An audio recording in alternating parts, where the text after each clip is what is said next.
Oi, eu sou o Cadu, esse aqui é o Historiar-se, e no primeiro vídeo de 2021 a gente resolveu atender um pedido de vocês e trazer um vídeo sobre as diferentes trocentas milhões de constituições que o Brasil já teve. Ele vai ser um vídeo panorâmico e eu prometo que ele vai ser um vídeo diferente do que muitos dos quais vocês vão encontrar sobre o assunto no YouTube.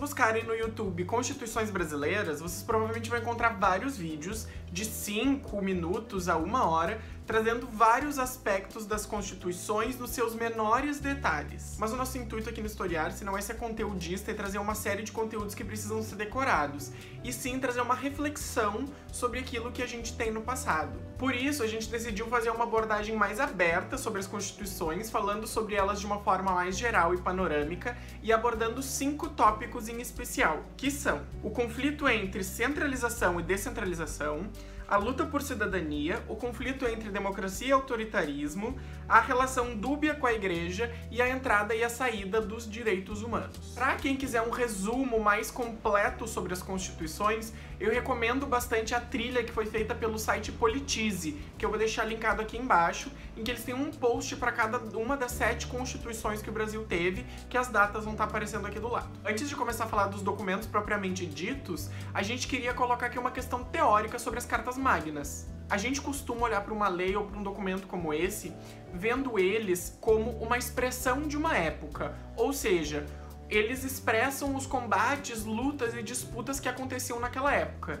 E realmente, eles são isso.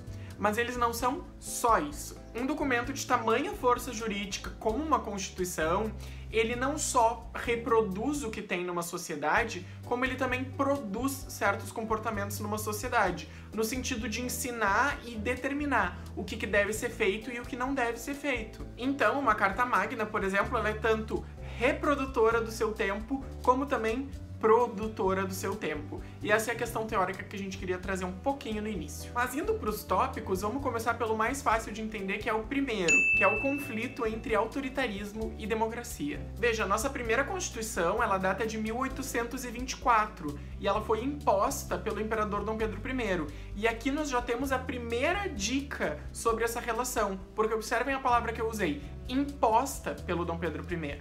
Uma proposta um pouco mais democrática já tinha sido feita para a Constituição de 1823, ou seja, de um ano antes, mas essa Constituição previa uma paulatina abolição da escravidão e também limitava os poderes do imperador. O Pedrinho, que não queria os seus poderes limitados, dissolveu o Congresso de forma absurdamente autoritária e criou uma Constituição que lhe agradasse. Nessa primeira Constituição, o imperador inclusive bagunçou com o esquema dos 3 poderes, criando aquele famoso 4º poder, que é o poder moderador, que era o poder que dava a ele a capacidade de interferir nos outros poderes. Então ele fiscalizava e interferia nos outros 3 poderes, no judiciário, no executivo e no legislativo. Mas vejam, se esse autoritarismo tivesse ficado lá 2 séculos atrás, tudo bem, mas não foi o que aconteceu. Das 7 constituições que o Brasil teve, 2 delas foram impostas. A primeira, que eu acabei de falar, e a segunda, de 1937, quando Getúlio Vargas deu o golpe do Estado Novo e lançou essa nova Constituição de inspiração fascista no Brasil. Além dessas 2, em 1967, foi aprovada também uma Constituição no regime militar pela base da força e da ameaça. Então a gente não pode dizer que ela foi uma Constituição feita democraticamente. O que significa que, das 7 constituições do Brasil, 3 não tiveram um caráter marcante democrático na sua realização. E a nossa tendência para o autoritarismo estava presente há 50 anos atrás ainda, nessa Constituição de 67. E isso já nos leva ao segundo ponto, que é o conflito entre centralização e descentralização. Já na nossa primeira Constituição de 1824, sendo uma Constituição imperial, se queria centralizar o poder na mão do imperador.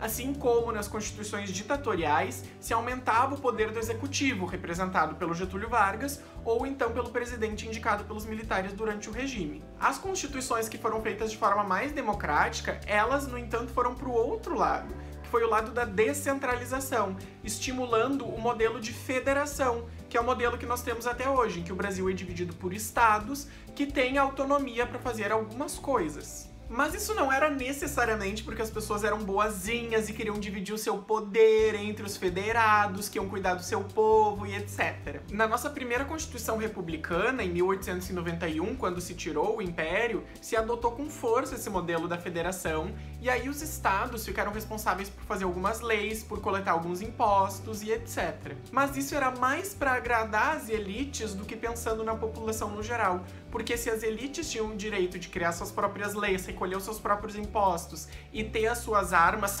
milícias próprias, então elas estavam mais fortes e assim apoiavam o governo federal, sendo um toma lá da cá entre o poder federal e as elites locais. Engraçado, né? A gente tá em 2020, mas parece que a família do presidente ainda está na Constituição de 1891. Existiam também outros interesses nesse vai e vem jurídico das constituições, e eu já fiz um vídeo específico sobre o papel da religião cristã no Brasil, que vai estar linkado aqui nos cards, mas é sempre importante a gente enfatizar de novo a relação dúbia com a Igreja Católica que existiu no Brasil. Vejam bem, lá no Império, a Constituição previa que o Brasil era um país católico e que os cultos não católicos não podiam ser feitos na rua. Eles tinham que ser feitos somente em espaços privados, porque o catolicismo era a religião oficial do Império. A partir de 1891, com a segunda Constituição do país, no entanto, o Brasil se torna um país laico, teoricamente. Na teoria, a religião não mais se interferia diretamente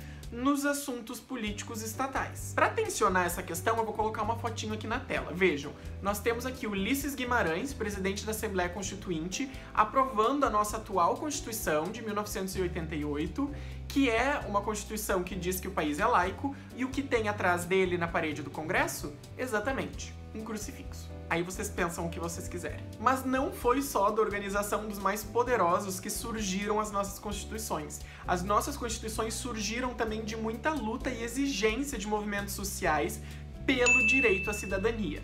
Um exemplo prático disso é o voto, né? Porque na nossa primeira Constituição de 1824, só podiam votar os homens libertos, ou seja, uma maioria de pessoas brancas, e com uma renda anual X. Ou seja, tinha que ter dinheiro para poder votar e para poder se candidatar. O que excluía mulheres, a maioria da população negra e a grande maioria da população que era pobre. Já em 1891, as mulheres continuaram proibidas de votar, mas agora a proibição só se estendia para mendigos e analfabetos.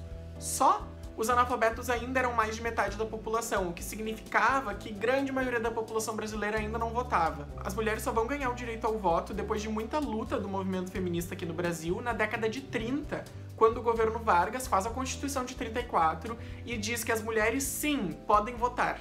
O que também não vai fazer muita diferença, porque 3 anos depois ele inicia uma ditadura. Com o passar do tempo, o voto foi se ampliando no Brasil de uma forma bem devagar e bem conservadora. Nós chegamos em 1988 com a nossa Constituição atual, que diz que todos têm direito a votar, contanto que tenham mais de 16 anos, sendo um sufrágio universal. Ainda assim, muitos outros direitos à cidadania, como o direito à saúde, à não discriminação, à educação, à moradia, estão sendo reivindicados porque não foram cumpridos. Não foi cumprido, por exemplo, a reforma agrária que está prevista na Constituição, o respeito à igualdade de gênero e tudo mais. E aí nós chegamos ao último ponto para elaborar nesse vídeo, que é a entrada e a saída dos direitos humanos que aconteceu sucessivamente nas constituições brasileiras. Infelizmente, na nossa história, a perseguição, a censura, a tortura, o desrespeito aos direitos humanos, eles são mais uma constante do que uma exceção. Graças aos mecanismos de poder que inflavam o executivo, por exemplo, foi possível ao governo Vargas e ao governo da ditadura militar criar aparatos extremamente cruéis de censura e repressão. Segundo eles, esses mecanismos eles tinham o objetivo de combater o comunismo crescente no Brasil, o que evidentemente a gente sabe que o comunismo teria muito sucesso no Brasil, que é um país super progressista, como eu acabei de falar pra vocês, nem tem coisas conservadoras no nosso país. E essa censura ela já estava prevista lá na época do Império, porque a gente sabe que o imperador podia censurar, assim como ele podia dissolver o parlamento e etc. E apesar de hoje ser proibido, a gente sabe que essas coisas também acontecem. A gente sabe que censura, tortura, perseguição e desrespeito aos direitos humanos ainda acontecem, e às vezes, e com frequência talvez, acontecem nas mãos dos próprios responsáveis pelo poder estatal, como é o exemplo das pessoas na polícia, de juízes e das prisões, que a gente sabe que também desrespeitam bastante os direitos humanos. E a cidadania e o respeito que foram conquistados com muito trabalho duro de movimentos sociais, apesar deles estarem nas leis, eles às vezes não estão sendo respeitados. Experimentem numa delegacia e fazer uma denúncia de LGBTfobia, ou de racismo, ou de machismo, ou então de um abuso sexual que uma mulher sofreu, que tu vai ver que os direitos, às vezes, eles não são contemplados e, às vezes, eles são, inclusive, ridicularizados pelos agentes estatais que deveriam guardar e proteger o direito de todos, de todas e de todes.